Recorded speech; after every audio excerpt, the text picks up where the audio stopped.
Distracción osteogénica. Nuestro grupo está compuesto por los integrantes de la zona inferior izquierda. Primero queremos contarles que la distracción osteogénica es un proceso por el cual profesionales de la odontología, sobre todo maxilofaciales, aprovechan un proceso biológico de la formación de nuevo hueso por medio de la tracción que hacen de manera gradual e incremental. Esto lo hacen al ir separando dos porciones de hueso generalmente,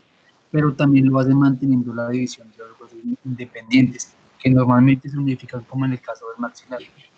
Esto genera una tensión entre las dos partes del hueso y provoca que se estimule el hueso en dirección opuesta y paralela al vector de fuerza. También eso se puede denominar como histogénesis de distracción. Al someter los tejidos óseos ante fuerzas traccionales se genera una tensión que estimula e induce la formación de hueso. Esta tensión produce una cascada de diversas señales como factores de crecimiento, entre otro tipo de enzimas, las cuales favorecen la diferenciación de células mesenquimales pluripotenciales a células osteoprogenitoras, como son los osteoblastos, y otro tipo de células como fibroblastos, neoblastos, entre otros. Esta zona de formación ósea se da mediante una osificación intramembranosa, ya que, como su nombre lo indica, la osteogénesis se da dentro de una membrana de tejido conectivo. En la imagen inferior izquierda se puede ver cómo es la activación de estas células óseas, las cuales se dan por medidas por los factores de crecimiento, entre las proteínas nombradas anteriormente, las cuales activan los osteoblastos y mediante unas proteínas como lo son la RANK-L y los receptores de los RANK.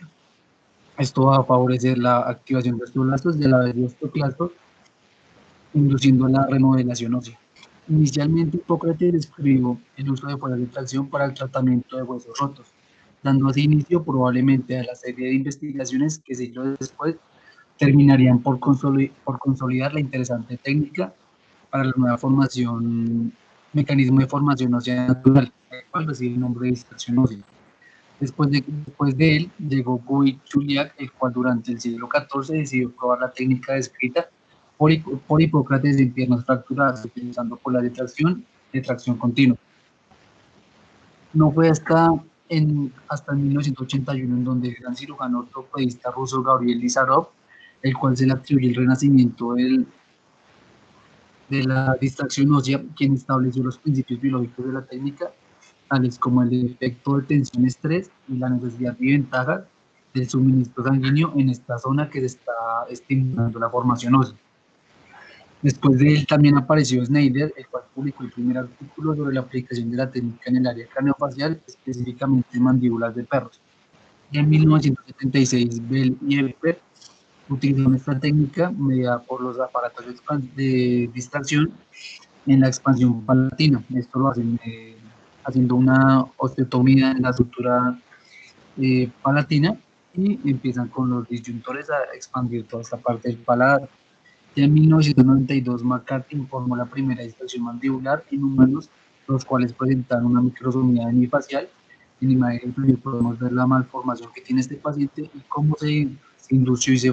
se ayudó la formación de tejido óseo mediado la técnica de distracción ósea. Vamos a presentar las indicaciones para realizar los distractores. La primera es la hipoplasia maxilar o mandibular. Como vemos en la imagen, es una hipoplasia maxilar donde el maxilar superior va a tener un subdesarrollo, lo cual va a provocar diferentes tipos de maloclusiones. Como vemos en las siguientes imágenes, vamos a ver que encontramos una hipoplasia que esta va a ser medida del tipo transversal y también vamos a encontrar en la imagen del bebé que encontramos la hipoplasia mandibular donde también hay un subdesarrollo de la mandíbula y el mentón va a ser más disminuido y esto pues también va a provocar otro tipo de maloclusión, como puede ser la maloclusión clase 2. Entonces, en pacientes con síndromes craniofaciales, estos síndromes se deben a un mal desarrollo del primero o segundo arco branquial, que son los encargados de la formación de los huesos faciales y de las estructuras faciales en el segundo mes de vida intrauterina. Por ejemplo, un ejemplo de estos que es bien conocido es el síndrome de Treacher-Collins. Vamos a encontrar la distracción alveolar para la rehabilitación oral por atrofia ósea o pérdida traumática, el cual vamos a ver que con los distractores que vamos a anclarlos, que es la fuerza de anclaje, para aumentar su producción de hueso. Y la siguiente es el cierre de la fístula del paladar hendido, donde el paciente va a tener una comunicación oroventral, entonces ahí vamos a crear el cierre de esta fístula para mejorar la cicatrización del tejido óseo y mejorar como la rehabilitación de este paciente. La reconstrucción mandibular y maxilar causada por trauma o recesión patológica. Como es bien sabido, algunas patologías de origen no ontogénico pueden generar pérdida de hueso, como lo es el quiste óseo, el mixoma, el granuloma, entre otros, los cuales crean espacios en el hueso alveolar, ya que se infiltran entre ellos y como también hemos visto en algunos accidentes de tránsito, como es muy común hoy en día, los accidentes de motociclistas donde sufren caídas aparatosas o algún accidente similar y pueden llegar a presentar como un trauma que genere una pérdida del hueso alveolar. Las contraindicaciones que vamos a presentar en estos tratamientos es en pacientes con radiación, ya que la mayoría de pacientes que presentan radiación son pacientes con cáncer,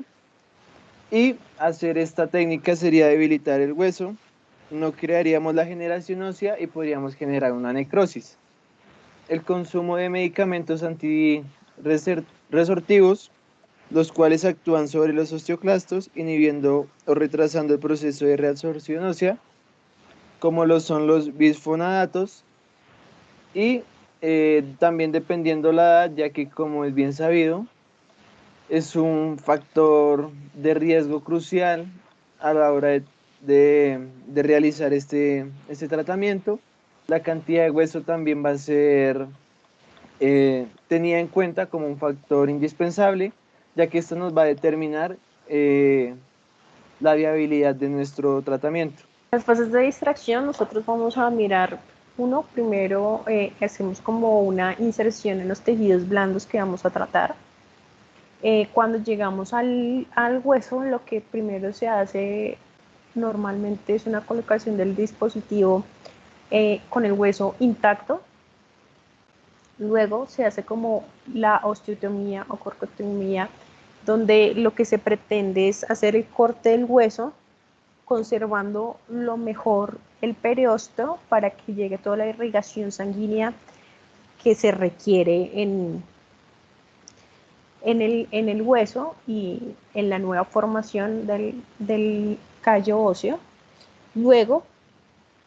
lo que se hace es cerrar cuidadosamente capa por capa todos los tejidos blandos para luego pasar a un periodo de latencia que puede durar entre 7 y 10 días después de la osteotomía, o en niños entre 4 y 5 días, donde ¿qué es lo que va a ocurrir? Se va a empezar a formar el callo óseo. En este momento de la latencia, pues no se va a generar ninguna fuerza, sino que se espera a que se inicie el proceso inicial de callo. Luego, lo que se hace es una activación, la propia distracción, que normalmente ocurre 1 milímetro cada día, donde ahí ya se empieza la fuerza traccional, las fuerzas a hacer que el callo óseo aumente, lo que hace es este tejido fibroso no osificado para luego pasar a la fase de consolidación, donde ya pues vemos que el proceso de mineralización y maduración ósea se finaliza, para luego poder quitar todo el aditamento o el dispositivo que se puso para la distracción, y ya en las fuerzas normales de oclusión o las fuerzas normales de eglusión y demás propios del paciente, ya viene el remodelado óseo, que es ya la parte final de dicha distracción. Importante mantener una adhesión perióstica para que no tengamos problemas con el hueso. Entonces, en los tipos de distracción, nosotros tenemos distracción de tipo monofocal, donde tenemos una sola incisión en el hueso, una sola osteotomía, y lo que hacemos es generar dos fuerzas de tracción en cada uno de los fragmentos del hueso, ¿sí? Tenemos la bifocal, que la bifocal lo que tenemos también es una sola osteotomía, pero la fuerza solo se hace en un segmento óseo, el otro segmento está anclado y no se le va a generar fuerza. Y el tercero es una trifocal, donde normalmente lo utilizamos para defectos óseos muy grandes. Hacemos normalmente dos osteotomías, la parte central queda fija y lo que se hace son fuerzas tensionales en los segmentos óseos externos, por decirlo de alguna forma, en direcciones opuestas. En las ventajas de las distracciones osteogénicas, nosotros tenemos que, como no requerimos injertos óseos, entonces no, si es, digamos, el injerto óseo es del propio paciente, no se va a perjudicar o se va a tener riesgo de morbilidad del tejido donante, ni tampoco problemas de biocompatibilidad cuando pues son injertos que no son propios del paciente. Esto lo que también ayuda es que como no tenemos esos injertos óseos, pues va a tener una mayor estabilidad operatoria y va a tener menos tasa de reabsorción. También lo que nos ayuda es a que se cree pues tejido blando adicional en una tasa rápida, porque todos los factores de crecimiento no solo están afectando al hueso, sino también a todo el tejido circundante. Y aparte, pues es muy indicado sobre todo para personas para aprovechar los picos de crecimiento o temprana edad, como en el caso de los pacientes sindrómicos, y pues tiene muy poca recidiva, o sea, es muy poco el paciente que vuelve a condiciones originales. Como desventaja, pues es que no corrige todas las perturbaciones de crecimiento subyacentes, digamos que solo lo propio al hueso tratante, no en general. Y pues requiere dos procedimientos, uno para poner el distractor y otro para quitar el distractor, y como toda cirugía pues tiene sus riesgos y complicaciones. El dolor que se produce al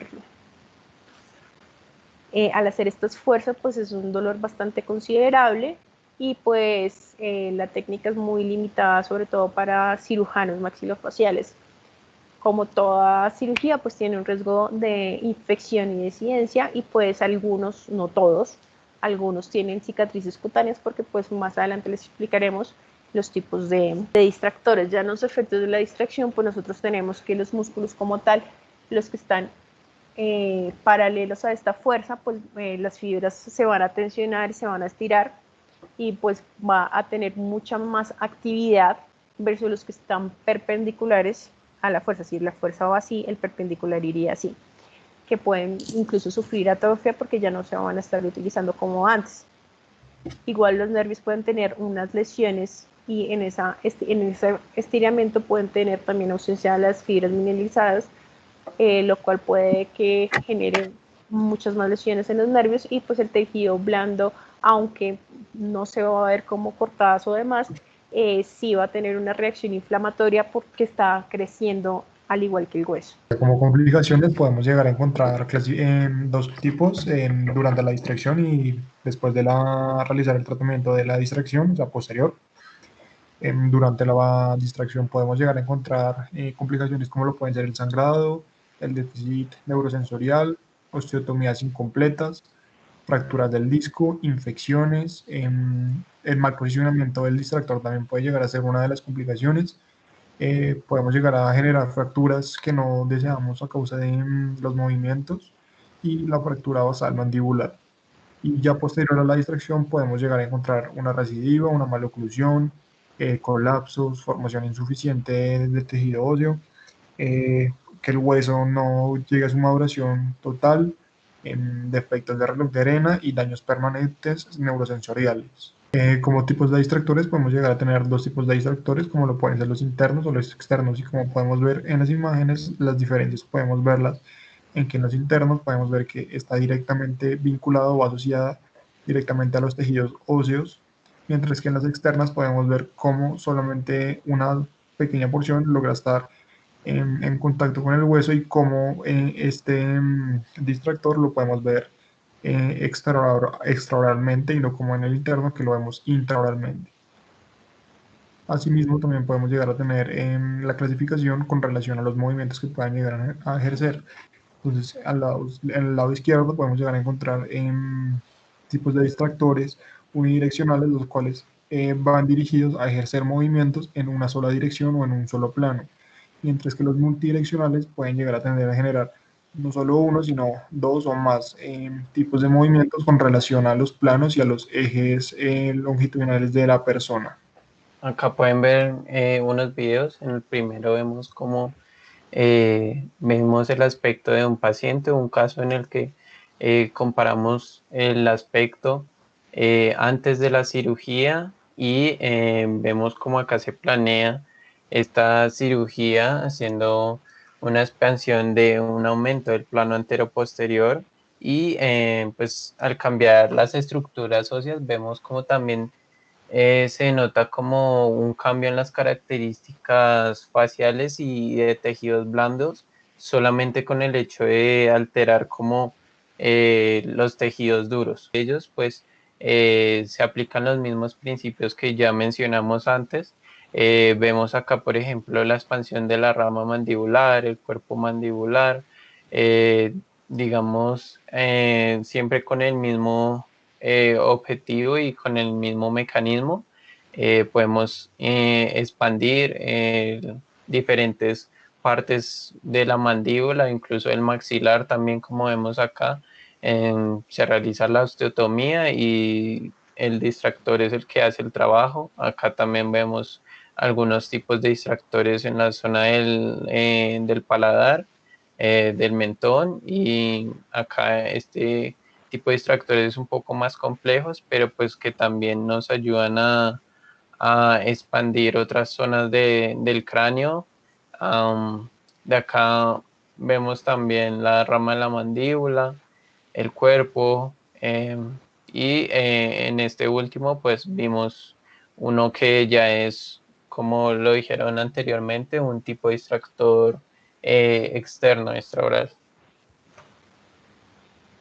En la parte de la higiene, pues tenemos que identificar primeramente en qué tipo de distractor está usando el paciente. Para distractores, digamos, como el que vemos en la imagen, que es un distractor extraoral, podemos usar simplemente una gasita o hisopos con desinfectante para limpiar el aparato y también limpiarse el cabello, ya que pues está en constante contacto con este y con el cráneo. Para otros dispositivos que son intraorales, pues tenemos las recomendaciones que se hacen: el enjuague, el hilo dental, cepillos dentales, pues cepillarse adecuadamente, y ya lo único que queda es asistir a los controles periódicos para, para que el clínico pueda pues dar unas indicaciones y tener controlado el aparato y cuando se requiera quitar de este. El artículo en el que pues trabajamos nosotros es un artículo eh, que pues está desarrollado por Cody Moore, Philip Campbell, Paul Deschaux, Michael Ellis y Peter Bachan. Entonces, en este artículo, que es de la American Journal of Orthodontics and Dentofacial Orthopedics del 2011, vemos que se utilizan como sujetos 6 perros Foxhound macho de entre 1 y 2 años de edad, y básicamente lo que se realizó fue una comparación para determinar la latencia, si la latencia, que lo explicó Laura, la formación del callo, este tiempo que pasa en la formación del callo, Si esto afectaba en la calidad y la cantidad del hueso que se produce al realizar una extracción del tubo alveolar. Básicamente llegaron como a la conclusión de que la latencia no tiene como diferencias significativas a la hora de producir un hueso, una cantidad y una calidad adecuada de hueso, y pues que la distracción, o sea, parece como producir hueso de una buena cantidad y calidad y para las restauraciones de implantes dentales, aunque sea de una densidad menor que la del hueso nativo.